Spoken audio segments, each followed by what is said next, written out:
Welcome. I'm using ASUS Zenfone 6 and today I'll show you how to go through the setup process of the device.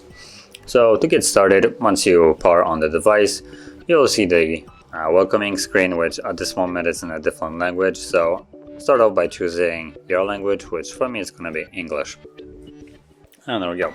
So once you tap on it, it automatically changes, and then we can tap on let's go. From here, you have internet connection. Now this is optional, you can skip it or connect to one if you want to. So I'm gonna actually skip it, it's gonna save on time. So tap on next. Now your privacy rights. So we have to agree to this. So are you above? Yep. And then agree. Cool. There we go.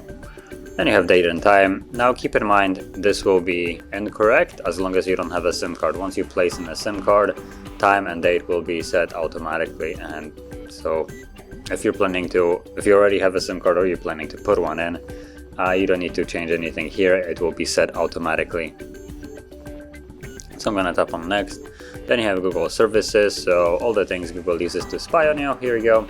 You have localization, allow scanning. Now you can read all of them and decide if you want them enabled or disabled.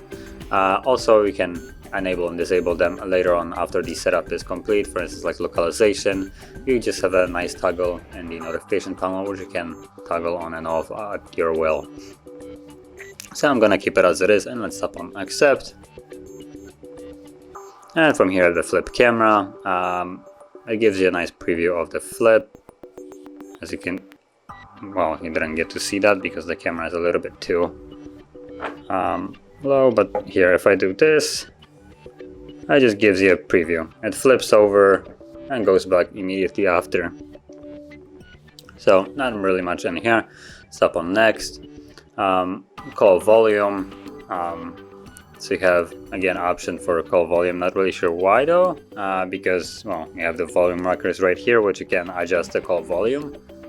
So tap on next and keep it as it is. Protect your phone. Now here you have an option to actually set up something useful like your protection. So you have choice between PIN, pattern, password, and also a fingerprint. So now keep in mind if you choose fingerprint, you'll also need to set up PIN, pattern, or password. Or you can skip it by tapping no thanks. Now as an example, I'm gonna set up a fingerprint, so let's just tap on that. And because I chose fingerprint, I also need to add the pattern or pin or password. Now I'm gonna stick with pattern. So there we go. Now draw the pattern, tap on next, redraw the same pattern once more, and next.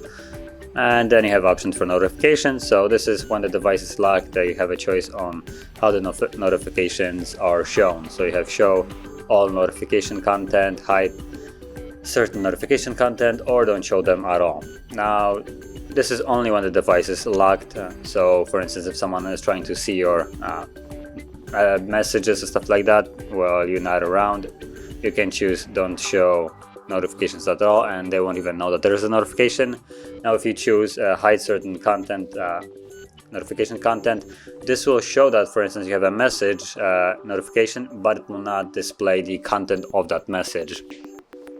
So you can choose whichever one you want and tap on next. And now we get to scan our finger on the back of the phone. So just, there we go, there's a sensor. There's this sensor right here. So you wanna just start tapping on that. And let's go back over, there we go. I'm gonna finish this up. Now when you're scanning your finger, you want to get a good read of all the middle of it and outside edges. But now I'm gonna try to do it as quick as possible, so I'm gonna repeatedly spam just the middle of the finger basically. But I advise you to try to get a good read of entire finger so you have a higher chance of unlocking the device in normal circumstances. You can also add another one, so you could in theory add the same finger once more for even higher chance of readability if there is problem that your phone isn't always recognizing your finger, or you can add another finger if you want to unlock your device with, for instance, your left hand if you're right-handed. So I'm just gonna tap on next now. Yep, it's already protected, there we go. Then you have notification about the smart key, which is this right here, and it looks like it brings up Google Assistant, so let's tap on next. Now you have ASUS account, which I would like to skip. ASUS data transfer just allows you to copy data from previous device, so you would go to open ASUS data transfer, and I assume you would need to download another app on the other device, which would provide you with the name, or exact name, and you'd go only to the Play Store there and get it, and from there you have options to choose what you want to transfer over. Now I'm gonna tap on done, and there we go, and that's finished. And that is basically how you would go through the setup process of this device. So if you found this very helpful, don't forget to hit like, subscribe, and thanks for watching.